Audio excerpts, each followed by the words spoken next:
años 70 no solamente marcan una división en términos sociales, culturales y políticos, sino que también implican una de las épocas de mayores malentendidos entre la generación emergente y la generación tradicional en el poder en Costa Rica. Es justamente el arte el reflejo en esa década de todos los cambios, entre escuelas profundamente puristas y tradicionales, dedicadas fundamentalmente al retrato y al paisaje, y aquellos que emergen planteando una respuesta contestataria,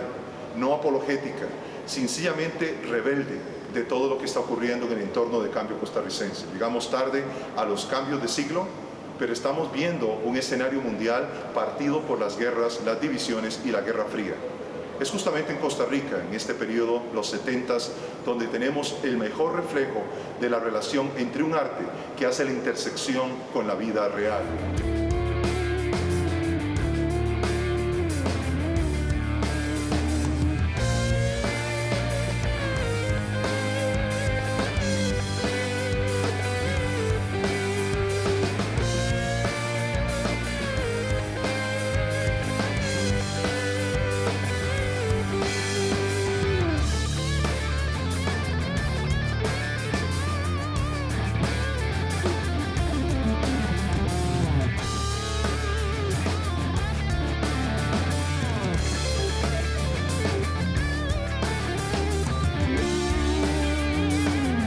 En la memoria pública, los 60s, a diferencia de los 70s, ocupan un lugar especial por ser la década del movimiento por los derechos civiles liderado por Martin Luther King, los asesinatos políticos como el de John F. Kennedy, las protestas estudiantiles en América y Europa, la Revolución Cubana, el ascenso de la mujer a posiciones de liderazgo global, la Guerra Fría y la llegada del hombre a la Luna. De manera similar, reconocemos la significancia de los 80s, con el ascenso del conservadurismo político global y el dominio de las corporaciones transnacionales, el declive de los sindicatos, el retorno de la democracia a naciones latinoamericanas y la globalización del mercado de capital, bienes y servicios. A modo de contraste, los 70s aparecen como una década perdida, definida por la inflación, la música disco, el totalitarismo y los pantalones campana. En materia artística y cultural ocurre algo similar, ya que las figuras y movimientos más influyentes por ser contraculturales tuvieron lugar en los 60s, con el arte pop, el minimalismo y el arte conceptual. Es la década en que completan su contribución y legado pioneros modernos como Giacometti, Rothko, Dalí, Fontana, Miró y Picasso, entre otros. Fue la década en la que también la fotografía floreció como expresión artística indiscutible de la mano de artistas como Richard Avedon, Helmut Newton, Henri Cartier-Bresson y Yoichi Okamoto, entre otros. Los 80s, por su parte, nos acostumbraron a la libre figuración, al neoimpresionismo, el Neue Bilde, neoconceptualismo, el graffiti, el multiculturalismo, el arte de la tierra y el neopop. ¿Cuál fue el legado de los 70s en las artes visuales, global y localmente? La historia de la cultura en general y del arte en particular no debe ser narrada linealmente, aunque se tracen cronologías y se pretenda razonar en catálogos curatoriales la causa-efecto de artistas y movimientos específicos en coyunturas históricas. No obstante, los paradigmas que sostienen el pensamiento resiliente de muchos historiadores y curadores por igual demandan una seria revisión crítica para aclarar lo que realmente ocurrió en la producción artística local y global en la década de los 70s, la llamada década perdida. Es una tentación muy costarricense desde la independencia en 1821 el tratar de definir nuestra nacionalidad e identidad cultural en términos insulares, descontextualizada de la región y del mundo. Para ello, mediante el sistema educativo que sensibiliza e informa y el sistema político que lo regula ideológicamente, hemos incidido en la creación y reforzamiento de mitos para defender nuestro aislacionismo y excepcionalidad, jactarnos de superioridad nacionalista de cara a otras naciones tradicionalmente en conflicto en la región y hasta proclamar nuestra neutralidad ideológica cuando nos ha convenido política y económicamente. Vienen a la mente frases lema que resumen algunos de esos mitos como «somos la Suiza de Centroamérica» o «Costa Rica es un país de blancos de ojos claros», «Costa Rica es un remanso de paz en medio de un mundo conflictivo», «somos la mejor democracia en Latinoamérica», «somos un país de ciudadanos educados», o en el ámbito del arte local, «somos un país con una tradición artística», o nuestra identidad artística se encuentra en el paisaje rural y el campesino. La realidad es que somos una nación multicultural, étnicamente diversa, muy dependiente económicamente, a menudo ignorante de su historia, con profundas brechas educativas, significativos niveles de corrupción, tanto en el sector público como en el sector privado, inconsistentes en la defensa de la libertad y la justicia dentro y fuera de nuestras fronteras a pesar de nuestra experiencia democrática, y poco o nada civilizados cuando se trata de argumentar en cualquier ámbito de interés público o en lo particular estético. Artes Visuales de los 70 es una propuesta curatorial que abre una necesaria discusión sobre la contribución del arte y los artistas afincados en Costa Rica al contexto nacional e internacional, pero que va más allá, aventurando interesantes hipótesis sobre el propósito o intencionalidad del arte y la ideologización de la cultura y la producción artística. La curadora del Banco Central, María José Monge, y su equipo han diseñado una muestra en esencia retrospectiva que es tanto incluyente como excluyente de artistas y movimientos establecidos en el periodo. Tanto en el catálogo que acompaña la muestra como en la exhibición se privilegian con gran elasticidad las manifestaciones y medios artísticos dominantes de artistas establecidos a lo largo de 4 décadas de producción artística que convergen en artes visuales de los 70s. Esta exhibición, que permanecerá abierta hasta febrero del 2020, ha sido organizada por la Curaduría del Banco Central con base en lo que identifican como 3 posiciones ideológicas o posturas estéticas: la telúrica, la purista y la política. Como siempre, las categorías utilizadas, como ocurre con los periodos espaciotemporales en que tienen lugar, no pueden ser absolutas, ya que en general se puede aproximar uno a su origen, pero rara vez a su fin. Si algo deja claro esta muestra es cómo las 3 posiciones conviven y subyacen simultáneamente en los 70s sin mayores conflictos.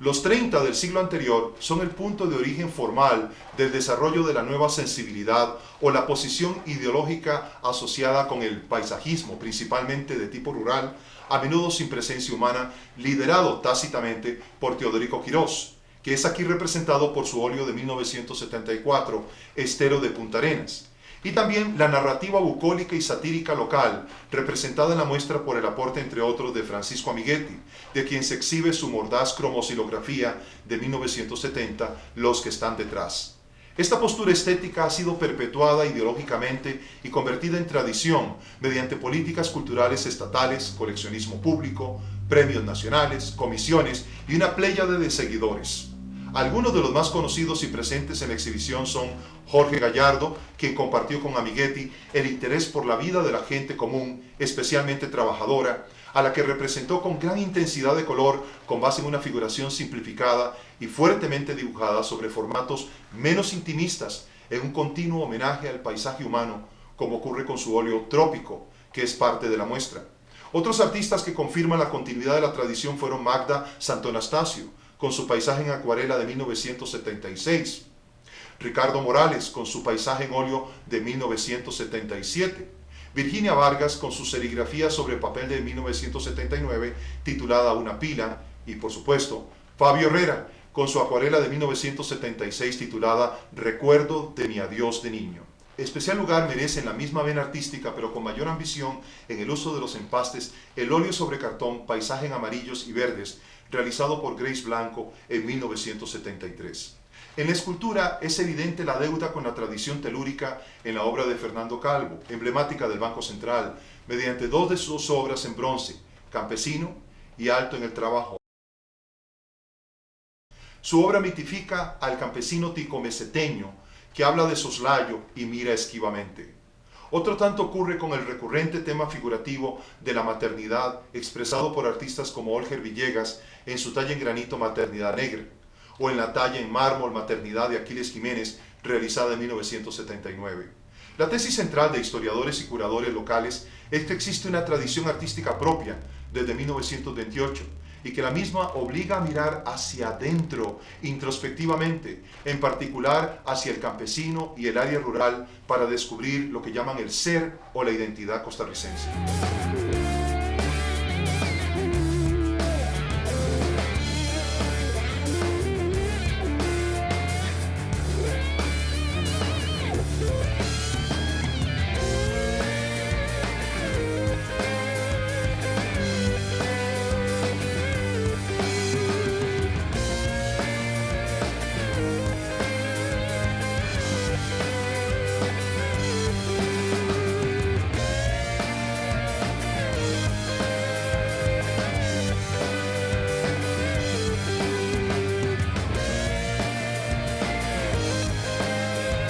Estas nociones permean continuamente la obra de pioneros y seguidores tradicionalistas en la gráfica, la pintura y la escultura, como evidencian en esta muestra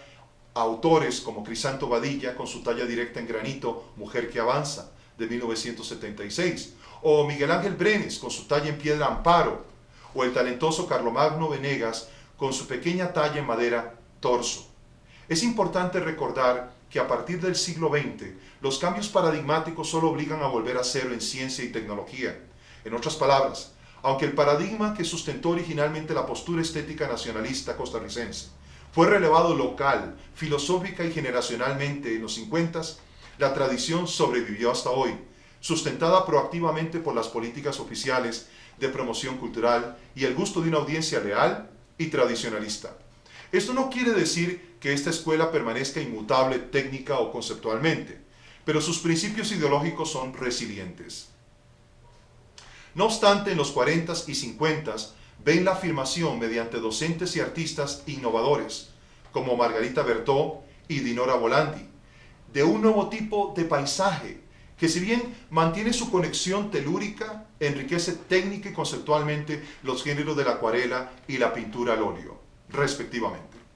Como ya hemos indicado en Ars Criterium, Bertó es la única acuarelista en el contexto nacional con una práctica continua del género del retrato y del paisaje por medio del pigmento diluido en agua sobre papel. No descubre en su entorno natural y urbano un nuevo ángulo a la luz de los aportes universales, por ejemplo, de un Turner o un John Marín. Impone, eso sí, en sus acuarelas descriptivas, la tristeza bucólica de la casona de adobe o de las marinas costeras.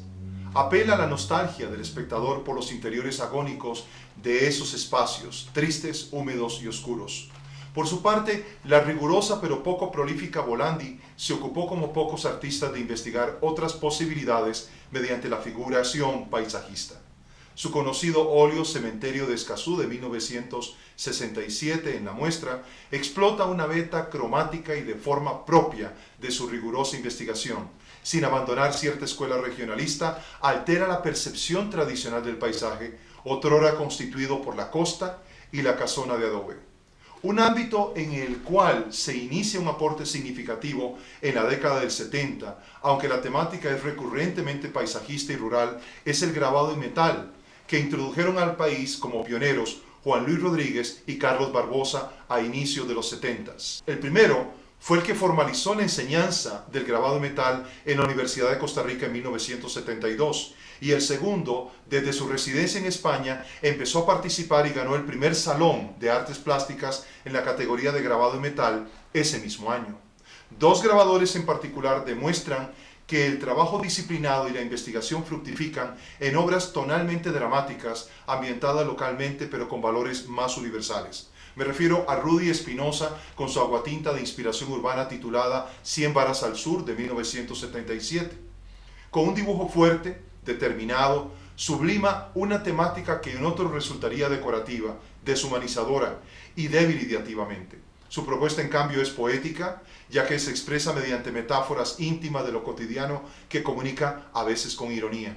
El otro es Carlos Barbosa, con su aguafuerte sobre papel que representa un recolector realizado en 1976. Es parte de una serie testimonial en la que el costarricense articula críticamente una metáfora expresiva en lo conceptual de la labor agrícola, demostrando a la vez su experimentación técnica específicamente en la solución cromática.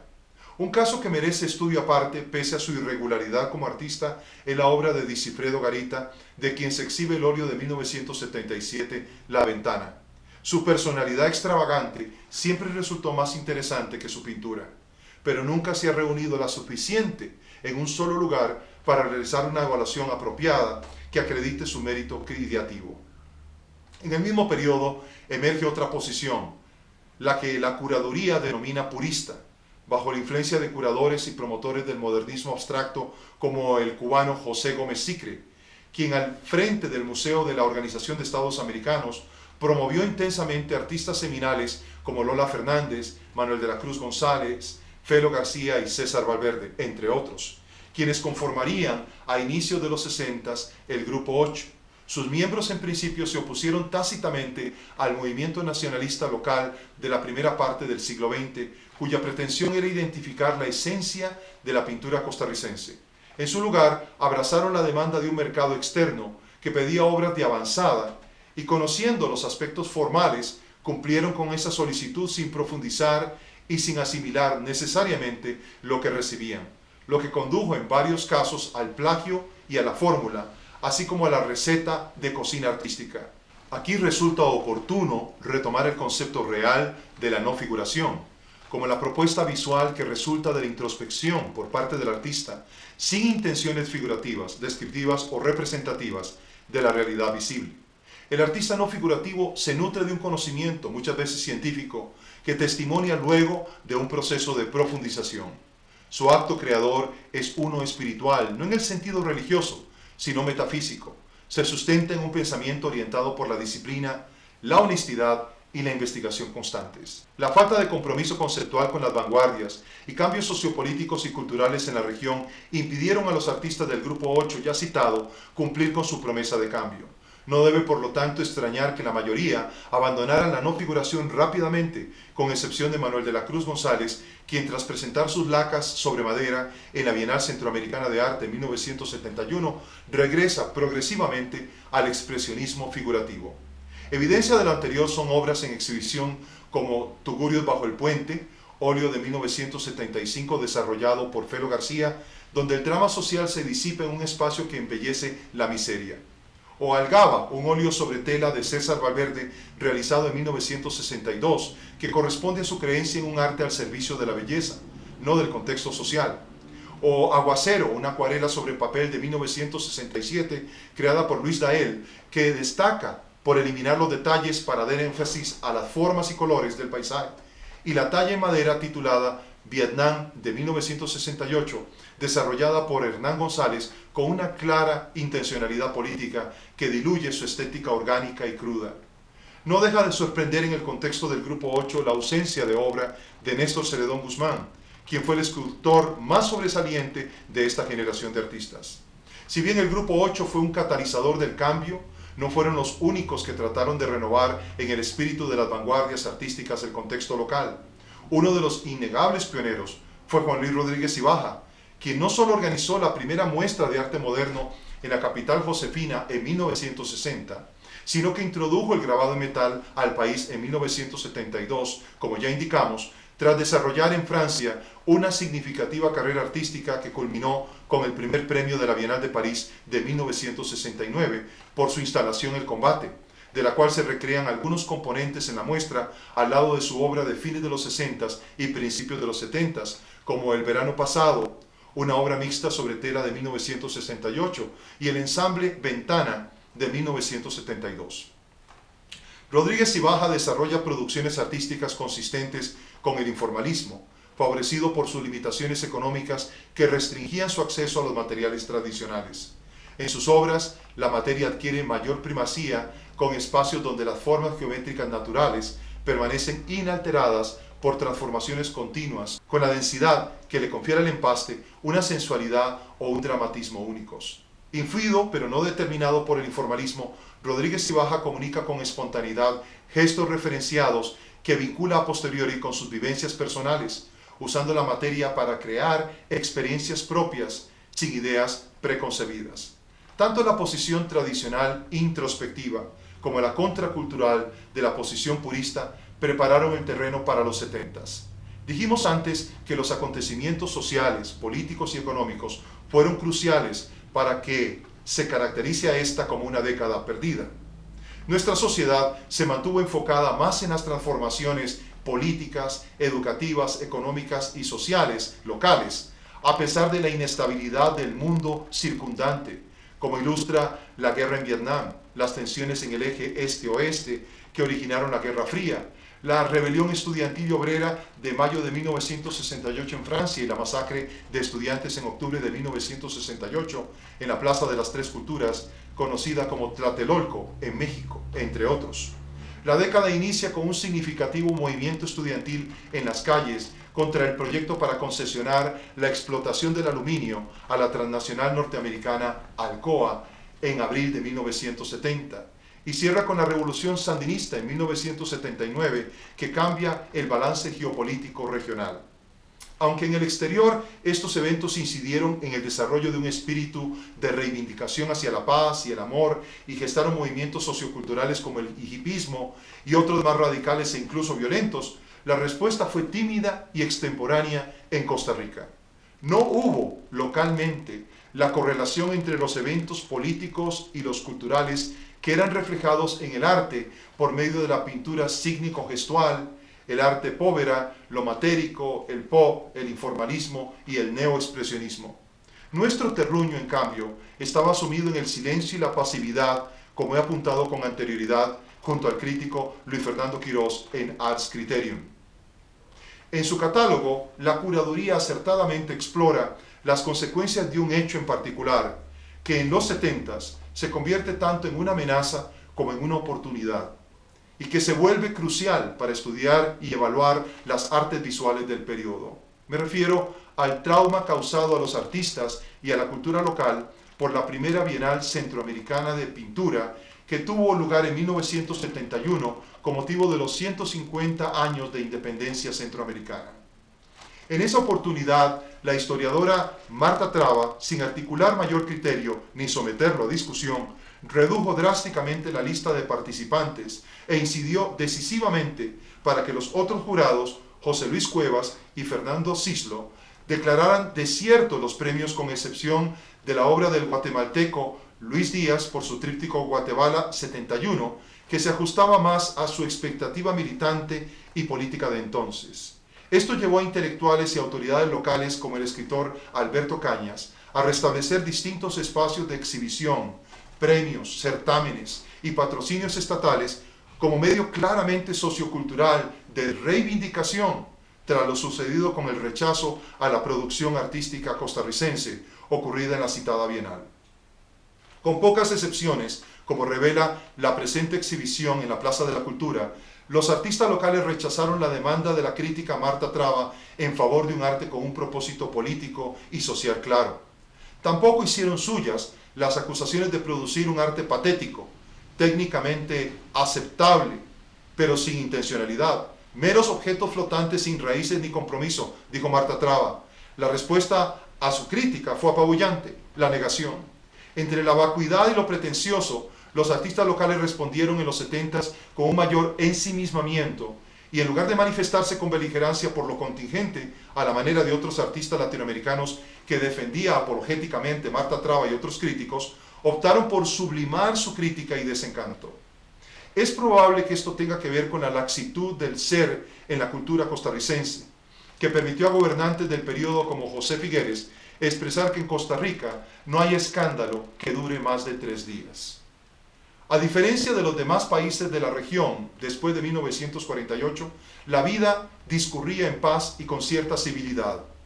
Es cierto que los países en que las dictaduras, la opresión y el abuso han sido institucionalizados históricamente, emergen en promedio poetas y artistas de gran calidad y renombre mundial. Pensemos en Guatemala, Nicaragua y Cuba, solo para citar 3 casos. Pero para el artista local su universo suele terminar dentro de sus fronteras. Por eso, el arte político no ha logrado prosperar en este país, y los pocos intentos conocidos son sobredimensionados de cara a la realidad. Es el caso en la muestra del pintor Gerardo González, quien desarrolló una serie en 1970 titulada El álbum de recursos del presidente Brito, donde ironizaba sobre el tercer mandato del presidente José Figueres Ferrer como un ejemplo de totalitarismo. O el ensamblaje realizado en 1980 por Mario Parra, mejor conocido por sus esculturas y miniaturas, que denuncia con humor negro la ejecución de una marioneta, pero que evoca con obviedad la obra del conceptualista uruguayo Luis Kamnitzer, quien ya en los 70s había iniciado una serie de denuncias sobre la represión en su país, utilizando cajas de embalaje y objetos mutilados. Otro caso que viene a colación en esta misma postura estética es la obra Un país de un tiempo, un acrílico de 1979 de Otón Solís, que marca el inicio de su producción entre la política y la liturgia, que sirve para testimoniar las transformaciones del entorno de las que es testigo. Su obra, de la que nos hemos ocupado en Ars Criterium con anterioridad, ha sido ambivalente, moviéndose entre lo matérico, expresionista, y lo conceptual, sin definirse por ninguna en particular. Los aportes foráneos de exiliados expresan de manera más consistente el testimonio político mediante el arte que lo exhiben los costarricenses en la misma muestra. Es el caso del guatemalteco Roberto Cabrera, mediante su obra mixta sobre papel titulada Joven Vendado, de 1975, y el chileno Juan Bernal Ponce, mediante su grabado en metal Consejero, de 1978. Ambos comunican de una manera más íntegra el testimonio político, la persecución política en particular y el totalitarismo de derecha. Un lugar aparte ocupa la obra del artista costarricense Otto Apuy, cuyo políptico, El Desafecto, en técnica mixta de 1977, desarrollado en plena transición entre su feísmo gráfico y su conceptualismo, constituye una alegoría sobre los vicios humanos en una sociedad que se deshumaniza rápidamente. Si bien la curaduría hace una lectura política en el contexto de la tercera posición ideológica sobre esta obra, Apuy escapa a la clasificación contestataria, con sus seres híbridos y grotescos que se desplazan visceralmente con ampulosidad sobre la superficie de madera comprimida, para enfocarse en la humanidad más allá de la temporalidad coyuntural. Las demás obras en la presente exhibición transitan el dudoso sendero de la repetición de fórmulas tanto locales como importadas, sin hacer un aporte sustantivo o al menos introducir alguna novedad a los desafíos artísticos y políticos de la década recreada. Pero si la pretensión es testimoniar la realidad contemporánea mediante figuras realistas en acciones de protesta, otro medio demuestra ser más eficaz en la presente exhibición. Me refiero a la fotografía analógica. El fotógrafo Mario Fernández Silva documenta la realidad sin visos de reporterismo gráfico en su serie Manifestaciones de 1972. En el contexto ideológico de la muestra, resulta refrescante la recuperación de la obra de fotógrafos analógicos que posicionaron en los 70s la fotografía como un medio artístico propio y válido. Destacan también dos obras de Genaro Mora, quien fuera parte del grupo F7, pionero en este ámbito bajo el liderazgo de Adrián Valenciano. En un tono minimalista se presenta su fotografía Tres Frijoles, y en el estilo claroscuro que lo caracterizaría en su madurez Taza. Ambas son obras de 1977. De Adrián Valenciano se incluye su fotografía Barrio México de 1973, que es parte de su serie sobre el paisaje urbano josefino. Lo cotidiano que observamos con negligencia, a fuerza de darlo por seguro, caracteriza la obra de Valenciano de enfoque urbano. Caso opuesto es el de Arturo Herrera Lillet, de quien se presenta una fotografía de un desnudo titulada Caricia de luz de ventana de 1976. Se trata de una imagen de quietud evocadora sin llegar a la obviedad sexual, que contrasta con el aporte experimental de la artista Victoria Cabezas con su colorido político de 1973, que en nada prepara para su inconsistente narrativa simbólica del banano emplumado del mismo año, un objeto tridimensional que parece más una humorada que el resultado de una investigación seria o conceptual. Artes visuales de los 70 no busca ser exhaustiva o crítica. Su mérito estriba en la recuperación curatorial de obras poco exhibidas o desconocidas para las presentes generaciones, que permiten atisbar en expresiones artísticas que reflejan la realidad ideológica de 4 décadas de la historia del arte costarricense. Todo esto desemboca en un crisol espacio-temporal de artistas y movimientos, los 70s, en el que ningún paradigma realmente desaparece o vuelve a cero, sino que subyacen en un continuo acomodamiento ideológico a la tica, donde nadie se convierte en víctima o pobrecito a expensas de los cambios inevitables que demanda el arte y la cultura global. Tal vez es lo que significa en el contexto de la Suiza centroamericana la expresión anglosajona "small is beautiful". Estamos ante una retrospectiva que evidencia lo que una curaduría competente puede hacer por una década de violentas contradicciones e inconsistencias, que solo podemos mirar con nostalgia, pero sin mayores consecuencias.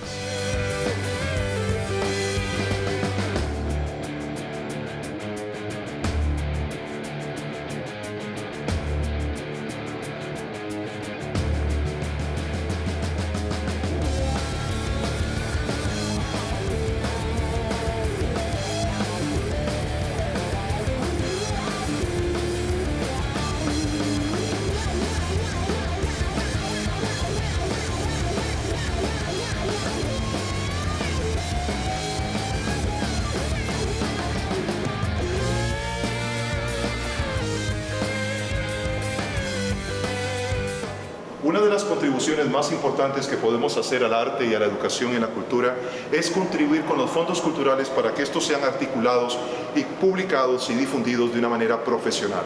Es justamente lo que el Banco Central está haciendo en esta oportunidad al reunir su colección de obras desarrolladas en los años 70.